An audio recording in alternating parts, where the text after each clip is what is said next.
Get a bit louder again now. To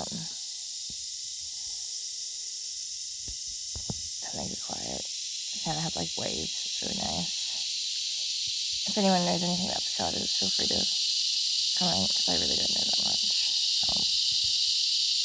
Campmate knows a fair bit, so I've been trying to learn a bit. But yeah, if anyone knows anything about the critters I'm putting in, or even the plants, like, yeah, feel free, because I always want to learn new stuff when I can.